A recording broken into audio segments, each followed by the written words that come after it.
যেহেতু নতুন সরকার এসেছে আমাদের তাদেরকে কিছু সময় দিতে হবে এবং তারপর আমরা একটা ইভ্যালুয়েশন দাঁড় করাতে পারি। কিন্তু যেভাবে শুরুটা হয়েছে সেটা খুব দুঃখজনক। বাংলাদেশের মানুষের যেই গণরায় গণভোটে আমরা পেয়েছি সেইটাকে বৃদ্ধাঙ্গুলি দেখিয়ে এবং বিএনপি নিজেরাও নিজেদের সাথে এক ধরনের প্রতারণা করেছে বলে আমি মনে করি। তারা জুলাই সনদে স্বাক্ষর করেছে এবং স্বাক্ষর না করার জন্য এনসিপির তখন ক্রিটিসিজম তারা নিজেরা করেছে।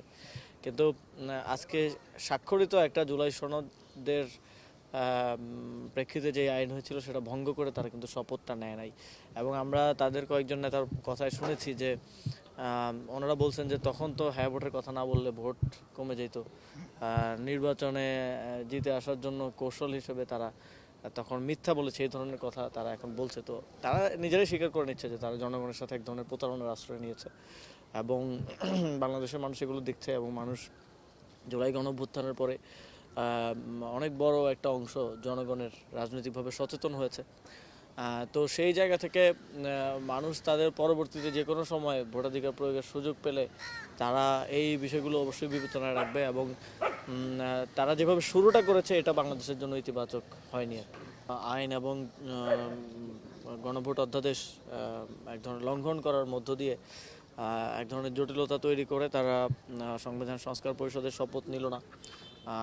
এই জটিলতাটা কিভাবে নিরসন হবে সেটা নিয়ে সরকার এবং সংসদে আলোচনার বিষয় আছে। আমি মনে করি সামনে অধিবেশন আছে, আমাদের প্রতিনিধিরা সেখানে কথা বলবেন এবং আমরা মনে করি যে এই জটিলতা দ্রুতই নিরসন করা প্রয়োজন এবং অধিবেশনের আগেই আমরা আহ্বান জানাবো যে বিএনপির উচিত তারা যেটা স্বাক্ষরিত কমিটমেন্ট এই দেশের মানুষের প্রতি সেটা তারা রক্ষা করবে এবং তারা শপথটা নেবে অধিবেশনের আগে।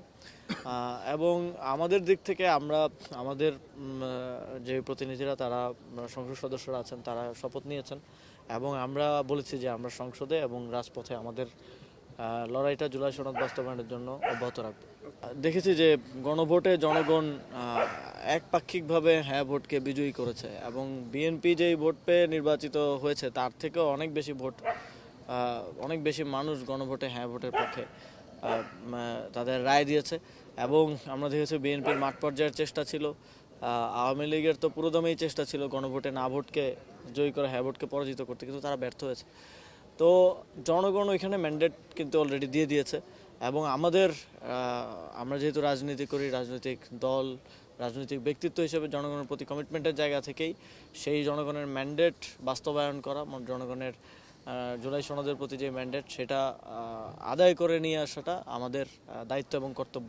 সেটা আমরা যে কোনো ফরম্যাটে হোক সেটা আদায় করার জন্য আমরা আমাদের লড়াই অব্যাহত রাখবো। সংসদে আমাদের প্রতিনিধিরা কথা বলবেন এবং আমরা রাজপথেও কর্মসূচির দিকে যাব।